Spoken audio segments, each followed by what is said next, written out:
तो साथियों देखिए, कल जैसा मैंने एक वीडियो बनाया था कि फौज तक का जलवा, हिम्मत तो फौजी में होती है, लेकिन फौज का जो जलवा होता है और रुतबा होता है क्षेत्र में, वो लीडरशिप की वजह से होता है। लेकिन मुझे ये नहीं पता था कि लीडरशिप का इतना भी जलवा होता है कि वो अपने देश में बेचारा कहीं घूमने चला जाए, अपने देश के किसी हिस्से की तारीफ कर दे, अपने देश की बीचेस की तारीफ कर दे, तो बगल में एक छोटे देश के पेट में इतनी आग लग जाए और पेट में इतना दर्द हो जाए। लेकिन इसके बावजूद कि वहां की जो इस टाइम चुनी हुई सरकार है वो प्रो चाइना मानी जाती है और भारत के खिलाफ मानी जाती है, लेकिन उनके भी माथे पर पसीना आ गया जब उनके मंत्रियों ने नरेंद्र मोदी जी की लक्षद्वीप की विजिट का मजाक उड़ाया। तो इसी पर आज होगी छोटी सी एक चर्चा।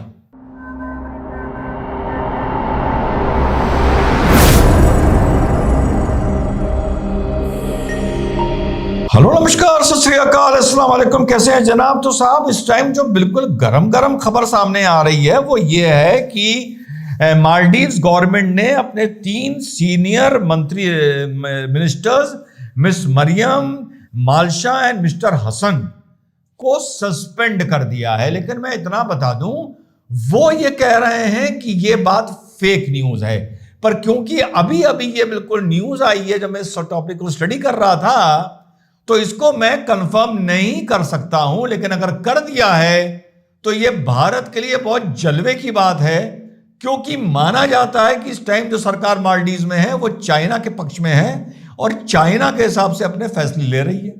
और अगर नहीं भी किया है तो बड़ी खुशी की बात है कि मालदीव में जो प्रधानमंत्री नरेंद्र मोदी जी का अपने ही मुल्क पे घूमने पे आपत्ति करी गई, और किस बात पर आपत्ति करी गई, तो मालदीव से टक्कर लोगे तो मालदीव के बराबर सफाई लाओगे तो मालदीव के बराबर टूरिस्ट लाओगे, और ये सारी बातें एक चीज को सामने दर्शाती हैं कि नेता का कद हो कितना बढ़ा गया है। और वो इसका यही नतीजा है कि जहां प्रधानमंत्री जी लक्षद्वीप गए वहां पर लगभग 7 से 8 हजार बुकिंग लक्षद्वीप की हुई हैं, और मालदीव के मिनिस्टर्स ने जो माने नरेंद्र मोदी जी की विजिट का मजाक उड़ाया और भारत का मजाक उड़ाया है, उसके चलते मालदीव की में कैंसलेशन शुरू हो गए हैं और बॉयकॉट मालदीव का ट्रेंड शुरू हो गया है।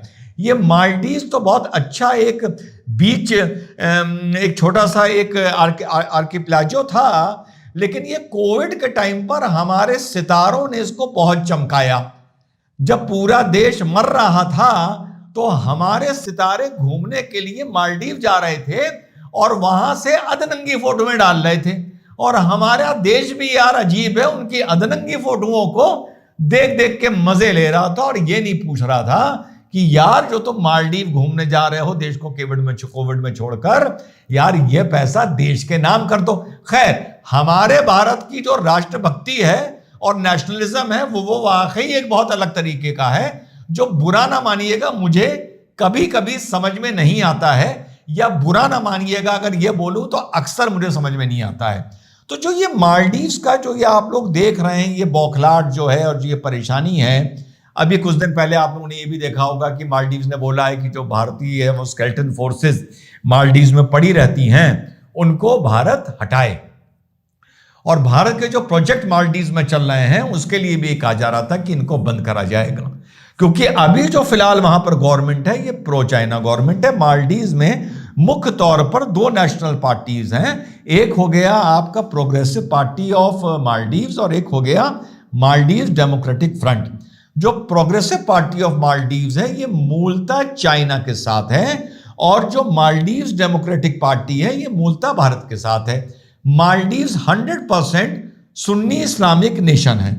अब हुआ ये 2018 में जो अब्दुल्ला यासीन हुआ करते थे इनके प्रेसिडेंट, वो भी बहुत करीब थे चाइना के, और वो भी प्रोग्रेसिव पार्टी ऑफ मालदीव को बिलोंग करते थे।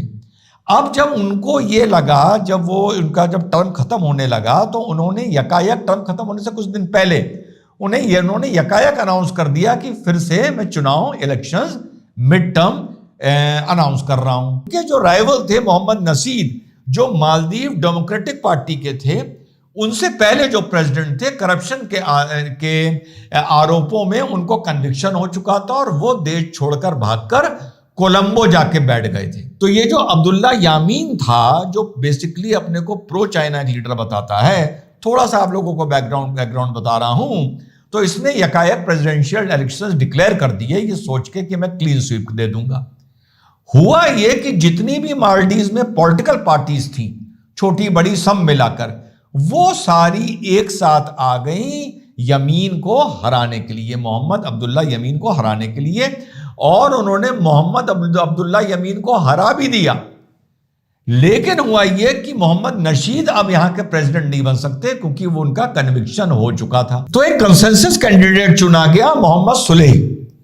तो मोहम्मद सुलेही किस पार्टी को रिप्रेजेंट कर रहे थे? मालदीव्स डेमोक्रेटिक पार्टी को रिप्रेजेंट कर रहे थे, जिसका रुझान भारत की तरफ था। और उन्होंने फिर जो अब्दुल्ला यमीन था, कौन? जिसने इलेक्शन डिक्लेयर किए थे, प्रोग्रेसिव पार्टी ऑफ मालदीव्स का, जो अपने को चाइना का दोस्त बताता था, उसको उन्होंने बहुत से करप्शंस के आरोपों में फंसा के उसको शायद 7 या 8 साल का कन्विक्शन हो गया। इनका भी कन्विक्शन हो गया, मोहम्मद नशीद का भी कन्विक्शन हो गया। मोहम्मद नशीदी यहां पे प्रेसिडेंट बनते, लेकिन वो नहीं बन पाए क्योंकि उनका कन्विक्शन हो चुका था। तो एक कंसेंसस कैंडिडेट जो मोहम्मद सुलेही बने, वो यहां के कैंडिडेट बन गए। अब जब यमीन को मौका मिला वापस राजनीति में आने का, अब यमीन जो था वो वापस आना चाहता था, लेकिन आ नहीं सकता था, जैसा मैंने बताया उसका भी कन्विक्शन हो चुका था। तो उन्होंने अपना एक कंसेंसस कैंडिडेट खड़ा करा, मोहम्मद मुजिब करके, MUIZZU उन्होंने खड़ा करा। यहां तक सब ठीक थी, और उन्होंने एंटी इंडिया रेटोरिक शुरू किया वापस राजनीति में आने के लिए, और अपने ऊपर से करप्शन के चार्जेस को डाइल्यूट करने के लिए इन लोगों ने एंटी इंडिया कैंपेन शुरू किया, जिसने शुरू में असर नहीं पकड़ा। लेकिन जब जून 2022 में, आप लोगों को याद होगा, मालदीव्स के एक स्टेडियम में योग दिवस बनाया जा रहा था, जिसमें लोग घुस के आ गए थे और मारपीट हुई थी। कम्युनिटी गाइडलाइंस की वजह से मैं आपको वो मारपीट दिखा नहीं सकता हूं। योग दिवस के दिन एक बहुत बड़ा ट्विस्ट आता है मालदीव्स में। जो एंटी इंडिया पार्टी ने अपना कैंपेन शुरू किया था कि गेट आउट इंडिया, अपनी फोर्सेस लेके जाइए, अपने प्रोजेक्ट लेके जाइए, उनको ज्यादा सफलता नहीं मिल रही थी। योग दिवस के दिन जो एक हम लोगों का नेशनल कैंपेन होता है, हर एम्बेसी में, हर जगह हमारे जो डिप्लोमेट्स हैं वो लोगों को इनवाइट करते हैं और एक ऑर्गेनाइज फंक्शन किया जाता है, जो डिस्पोरा होता है, उन्होंने एक स्टेडियम में चीज को ऑर्गेनाइज किया, और उस टाइम एंटी इंडिया कैंपेन भी चल रहा था। इसको वहां पर रंग दे दिया गया एंटी इस्लामिक। और पढ़ने में ये आता है, क्योंकि अभी जब ये प्रेसिडेंशियल इलेक्शन चल रहे थे, थोड़ा बहुत मैं पढ़ रहा था, जितने भी यहां पर आप देखिए जो असर पड़ता है, जितने भी यहां पर बातें होती थी, जो नैरेटिव सेट किए जाते थे, वो वहां पर भेजे जाते थे। सोशल मीडिया पर आजकल हर चीज हर आदमी देख रहा है। तो वहां पर एक एंटी इंडिया माहौल बनना शुरू हुआ। योग दिवस के दिन से वहां की राजनीति में ट्विस्ट आया, और उन्होंने ये कहा कि इंडिया अपना कल्चर एक 100% इस्लामिक मुल्क के ऊपर थोप रहा है। पार्टियां दोनों मुस्लिम हैं, एक इंडिया के करीब है, एक चाइना के करीब है। तो जो चाइना के करीब थी, जाहिर बात है उनके अब्बू ने उनको ये सजेशन दिया कि भैया इस चीज को एंटी मुस्लिम, एंटी इस्लामिक करके इस चीज को शुरू कर दो, तभी जाकर कामयाबी मिलेगी। तो उसका ये नतीजा है, और फाइनली आते हुए कि प्रधानमंत्री के लक्षद्वीप जाने के बाद जो हलचल मालदीव्स में मची है, यहां की जो बुकिंग्स हुई हैं, उनको देखकर 125 बुकिंग डेरोगेटरी कमेंट आने से पहले मालदीव्स की कैंसिल हो गई थी, और लोगों ने प्रोग्राम लक्षद्वीप जाने का बना लिया था। लेकिन जब से बॉयकॉट मालदीव्स ये हवा उड़ी है, कई बुकिंग्स मालदीव्स की कैंसिल हो रही हैं और लोग लक्षद्वीप की तरफ जा रहे हैं। This is the power of a leader, power of a simple human who is now a leader and who is Narendra Modi. कि कभी तो अगला अपनी INS चेन्नई को सोमालिया तक भेज देते हैं भैया, हैं? रेड सी से तो वहां की फोर्सेज आ नहीं पाती और हमारी फोर्सेज वहां पहुंच जाती हैं। और आज ये जलवा है कि साहब वो लक्षद्वीप चले गए तो लोगों के पेट में दर्द हो रहा है। अब लेटेस्ट जो खबर ये है, जैसा मैंने बताया कि मिस मरियम को, मालसा को, और मिस्टर हसन को, पर वो ये कह रहे हैं ये फेक न्यूज है। लेकिन कई वहां के नेताओं ने इस बात का घोर खंडन किया है कि एक फ्रेंडली नेशन होते हुए भारत के साथ आप स्टेट ऑफ द हेड की इस तरीके से आलोचना कर रहे हैं। कुछ नहीं, ये सब एक पावर ऑफ अ लीडर है, ये सब पावर ऑफ एन इंडिविजुअल है। वरना यार कोई प्रधानमंत्री कहीं जा रहा है, कौन पूछ रहा है, कौन किसको नोटिस कर रहा है, कहां टूरिज्म पे फर्क पड़ रहा है। लेकिन नरेंद्र मोदी ने जब अपील कर दी तो वो फर्क पड़ना शुरू हो जाएगा। और नरेंद्र मोदी को आपने टारगेट कर दिया और भारत को आपने टारगेट कर दिया तो आपको भी झेलना पड़ेगा। तो एंटी इंडिया गवर्नमेंट होते हुए, जो खुली गवर्नमेंट एंटी इंडिया है, अभी से नहीं, ट्रेडिशनली एंटी इंडिया है और एंटी मोदी है।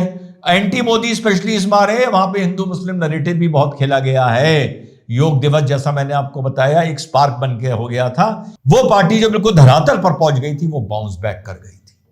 देखना यह है कि क्या इन वाकई तीनों को सस्पेंड किया है। अगर किया है तो यह नरेंद्र मोदी का जलवा इन दी स्ट्रिंग ऑफ पर्ल्स जो चाइना बना रहा है भारत के चारों तरफ, वहां और भारत का जलवा बढ़ेगा। और अगर नहीं भी किया है तो पता चलता है कि आज इस देश में एक ऐसा प्रधानमंत्री है कि वो लक्षद्वीप अगर जाता है तो मालदीव्स के लोगों के पेट में दर्द शुरू हो जाता है कि हमारे टूरिज्म को, हमारी टूरिज्म इंडस्ट्री को ये अफेक्ट ना कर दे। तो ये एक बहुत शॉर्ट में मैंने आपको इसका एक हिस्टोरिकल पॉलिटिकल बैकग्राउंड भी बताया, और बस इंतजार मुझे ये देखना है कि क्या इन तीनों को सस्पेंड किया जाता है, क्योंकि पार्टी एंटी इंडिया और वो अगर सस्पेंड कर देती है तो ये बहुत बड़ी खबर होगी। फ्लैश यही हो रहा है, सस्पेंड कर दिया गया है, लेकिन एक आउटपुट ये देखने को मिल रहा है, सोर्सेज ये बता रही हैं कि नहीं ये एक फेक न्यूज है, और बिना चीज को कंफर्म करे मैं आप लोगों को बता नहीं सकता। और चलते चलते भैया मिशन भारत की तो लॉटरी लग गई। जब हमारे कर्नल दिलीप साहब ने हमको फोन किया, जैसा मैंने बताया कि आर्मी डे सेलिब्रेशन था, तो भैया आज हम लोग, जैसा मैंने आप लोगों से बोला था, आज हम लोगों ने गाड़ी मैजिक बुक कराई सुबह 9 बजे। मैं भी कल रात को फार्म मिशन भारत पहुंच गया था भाई, हम लोग वहां पर 12:30 बजे पहुंच गए। क्या ओपनिंग मिली है, क्या एक्सपोजर मिला है, किसको? मिशन भारत के बच्चों को, कैडेट्स को। अरे ब्रदर, कौन सी ऐसी गन थी जो वहां नहीं थी, कौन सी ऐसी फील्ड गन थी जो वहां नहीं थी? Tanks, field guns, small weapons, machine guns, military jeeps, radar systems वगैरह वगैरह वगैरह, हेलीकॉप्टर लैंडिंग, क्या क्या नहीं था। और कैडेट्स को क्या आकाश सर्विस टू एयर मिसाइल, क्या एक्सपोजर मिला है, क्या एक्सपोजर मिला है। और हमारे जो गेस्ट थे, मींस हमारे कैडेट्स साहब, वो तो सेलिब्रिटी बन गए। अरे भाई, कितने लोगों ने उनके साथ आके फोटोग्राफ खिंचाई है, कितना मीडिया ने उनको वहां पर, हमारे प्रिंट मीडिया ने लखनऊ को उनको कवर किया है। जिस भी टैंक पर चढ़ रहे थे वही उनका भारत माता की जय जय जय, मिशन भारत की जय जय जय, भारतीय सेना की जय जय जय। लोग उनको देखकर मंत्रमुग्ध हो रहे थे मेरे भाई, मार्चिंग करके उनको दिखाया। और कर्नल दिलीप साहब ने हम लोगों के लिए लंच का इंतजाम किया। मैंने बहुत मना किया उनको, उन्होंने कहा नहीं, वो बाहर से इतने बढ़िया लंच पैकेट्स बनवा के लाए पूरे कैडेट्स के लिए। और क्या मतलब, हमारे कैडेट्स को वेपन हाथ में दिए टच करने के लिए, इतने पॉपुलर थे, इतना प्यार मिल रहा था वहां के जो हमारे जवान थे आर्मी के, इतना उनको प्यार मिला है, इतना सम्मान मिला है कि मैं आप लोगों को क्या बताऊं। एंड ये चीज जो शुरुआत हुई है, करते तो हम पहले भी, पर आपने इस काम को कितना आसान कर दिया। रेगुलरली हम इन लोगों को लाते रहेंगे, लेकिन क्या एक्सपोजर मिला है। मैं तो सोच रहा था 2 साल बाद इनकी एयर राइफल शूटिंग स्टार्ट कराऊंगा, ये मेरा टारगेट था। अब मुझे क्या पता था मेरे बच्चे AK-47 और heavy machine gun, light machine gun छू छू के देख लेंगे। अब 2 साल बाद जब एयर गन लेके पहुंचूंगा इनके पास तो ये कहेंगे, श्रीमान क्यों मूर्ख बना रहे हो हम तो कौन कौन सी मशीन गनें उठा के आए और आज हमें एयर गन दे रहे हो। लेकिन it was a wonderful opening. Lucknow ये लोग पहली बार आए थे और पहली बार आए और कैंटोनमेंट गए और कैंटोनमेंट गए। इतनी आर्मी देखी है। बस मैंने इनसे यही कहा कि आज बच्चों तुम लोग इस तरफ हो, तुम्हें आगे जाके कभी उस तरफ जाना है। जय हिंद, वंदे मातरम, खुदा हाफिज। एंड यस, मिशन भारत में प्लीज कंट्रीब्यूशंस रोक दीजिए जब तक अगली रिक्वेस्ट मिशन भारत की तरफ से ना आए। वो आएगी अप्रैल 6, 2024 को। जय हिंद, वंदे मातरम, खुदा हाफिज।